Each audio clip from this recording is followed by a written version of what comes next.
Kaloi 33 vite i vetëm në një ishull sepse nuk donte të fliste me askënd. Kur bota përjetoi kufizimin e lëvizjes apo aktiviteteve të tjera për shkak të pandemisë së koronavirusit, Mauro Morandi e sigurt që nuk u surprizua, për të nuk kishte asgjë të re, pasi prej dekadash kishte zgjedhur vetmin.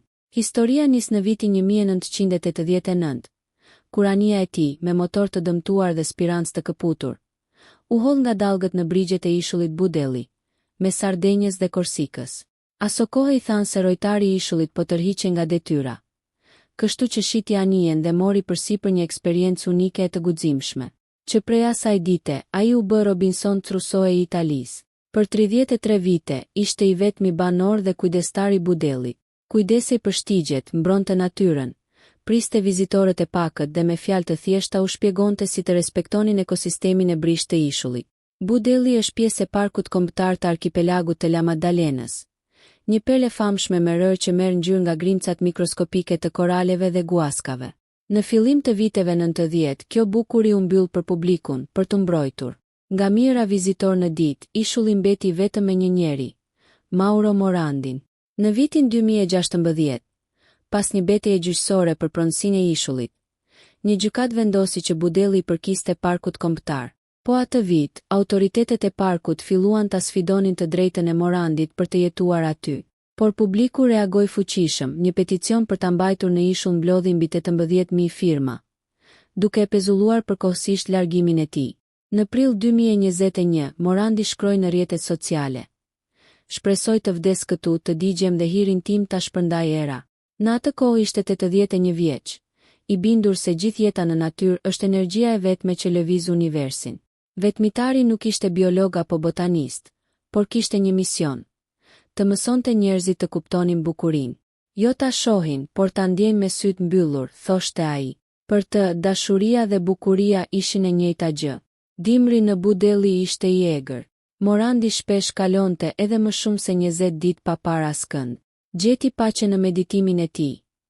Ulej në breg duke dëgjuar vetëm erën dhe dallgët. Koha i kalonte duke lexuar, duke gdhendur dru, duke medituar mbi filozofët grek e shkrimtarët e mëdhenj, duke fotografuar peizazhe që ndryshonin nga ora në orë. Kur u pikas nga bota dhe u bë viral në rrjet, ai e përqafoi këtë moment duke ndarë detaje nga parajsa e tij, duke shpresuar se do t'i bëjë njerëzit të lidhen më shumë me natyrën, kudo që ndodhen. Është një burg, por një burg që e kam zgjedhur vetë, thoshte ai. Një burg i mbushur me det, erë, dritë dhe heshtje, aty ku Mauro Morandi kaloi 33 vite të jetës së tij.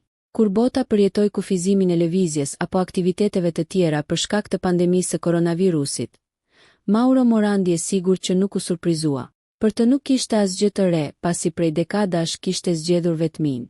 Historia nis në vitin 1989, kur anija e tij, me motor të dëmtuar dhe spirancë të këputur, u hodh nga dallgët në brigjet e ishullit Budelli, me Sardenjës dhe Korsikës.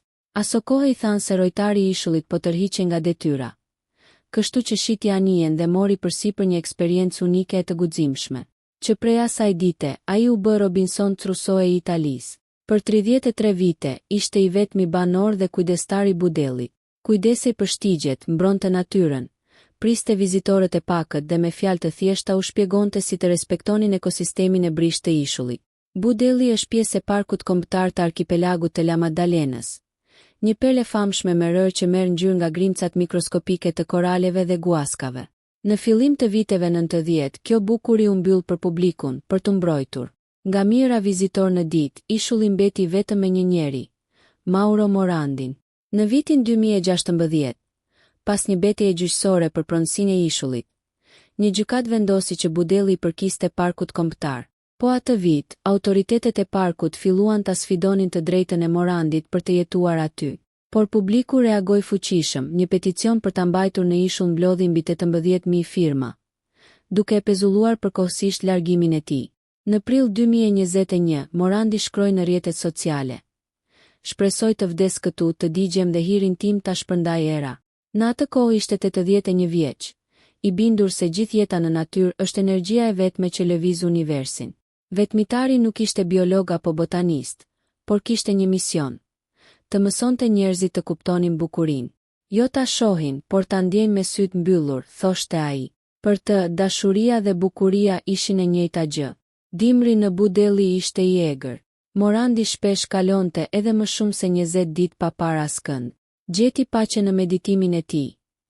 Ulej në breg duke dëgjuar vetëm erën dhe dallgët.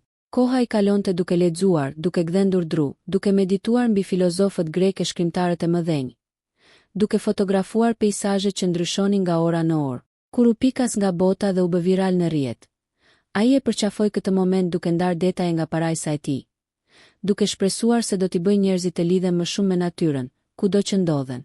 Është një burg, por një burg që e kam zgjedhur vetë, thoshte ai. Një burg i mbushur me det, erë, dritë dhe heshtje.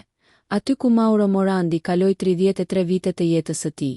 Nëse ju pëlqeu kjo video, shkoni në kanalin e YouTube-it Big VIP Albania Kosova, që e gjeni në bio. Mos harroni që të bëni subscribe dhe të klikoni butonin e ziljes që të informoheni për videot më të reja.